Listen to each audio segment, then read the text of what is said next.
राजा कृष्णदेव राय के जन्मदिवस पर हर साल तोहफों का अंबार लग जाता था। अनेक राज्यों के राजाओं के अलावा उन्हें अपनी प्रजा से भी बहुत से तोहफे प्राप्त होते थे। राजा अपनी प्रजा के प्रिय थे, इसलिए प्रजा भी अपने राजा के लिए अच्छे से अच्छे उपहार लेकर आती थी। दरबारी भी राजा को बेशकीमती उपहार प्रदान कर अपनी साख जमाने के लिए तैयार रहते थे। जब सभी ने अपने अपने तोहफे राजा को दे दिए, तो लोगों ने देखा कि तेनालीराम वहां नहीं है।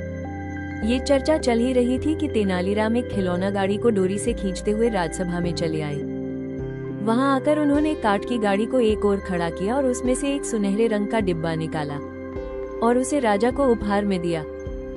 उत्सुकतावश राजा ने डिब्बे को खोला तो उसमें से काठ की एक छोटी सी सुंदर चिड़िया बाहर निकली। ये देखकर मंत्री तेनालीराम का मजाक उड़ाने लगे और राजा से बोले, महाराज, तेनालीराम को आपके जन्मदिवस पर यही उपहार मिला, भला ये भी कोई उपहार है?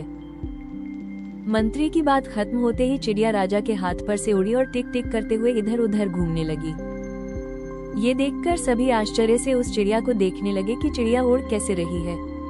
तभी उन्होंने देखा कि एक पतली सी डोरी के साथ चिड़िया उड़ती और बोलती है, लेकिन उस पतली डोरी को इतनी सफाई से जोड़ा गया था कि वो किसी को नजर नहीं आती थी। उस चिड़िया को देखकर तेनालीराम बोले, महाराज, बचपन में मैंने सीता अम्मा को देखा था। वे हमारे गांव की अनोखी कलाकार थी और काठ के खिलौनों में जान फूंक देती थी। अब उनकी बेटी रामा उनकी कला को आगे बढ़ा रही है ताकि यह कला बची रहे। हालांकि रामा बेहद गरीब है, उस बेचारी को उसकी कला का उचित मूल्य नहीं मिल पाता है। यदि ऐसा ही रहा तो रामा के साथ ही यह कला विदा हो जाएगी। ये सुनकर राजा कृष्णदेव राय बोले, नहीं, ये कला भारत से विलुप्त नहीं होनी चाहिए, ये हमारी संस्कृति का मान है। इसके बाद उन्होंने रामा के पास ढेर सारी स्वर्ण मुद्राएं भिजवाई और बच्चों के लिए कई खिलौनों के प्रस्ताव भी दिए। राजा से सम्मान पाकर रामा का चेहरा खिल उठा।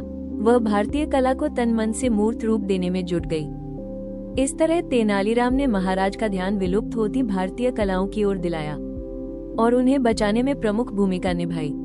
भारतीय संस्कृति एवं कला विश्व के लिए एक आकर्षण का केंद्र है। हमारे देश की विविध कलाएं अपनी विभिन्न बातों से आकर्षित करती हैं। इन कलाओं को लुप्त होने से बचाना हर नागरिक का कर्तव्य है, क्योंकि कलाएं ही एक देश की संस्कृति को ख्याति दिलाती हैं। समय के साथ आगे बढ़ना अच्छी बात है, लेकिन उसके साथ अपनी प्राचीन कलाओं को सदा साथ लेकर चलना चाहिए। भारतीय कलाएं घरों की रौनक बढ़ाने के साथ साथ बच्चों को संस्कृति के पाठ पढ़ाती हैं। बच्चों को बचपन से ही इन कलाओं से जोड़कर रखना चाहिए ताकि वे अपनी मातृभूमि की मिट्टी से गहराई से जुड़ सके और भारतीय कलाओं को नए आयाम देने में अपनी महत्वपूर्ण भूमिका निभाएं। अगर आपको बुद्धिमानी और प्रेरणादायक कहानियां पसंद हैं, तो चैनल को फॉलो, सब्सक्राइब जरूर करें।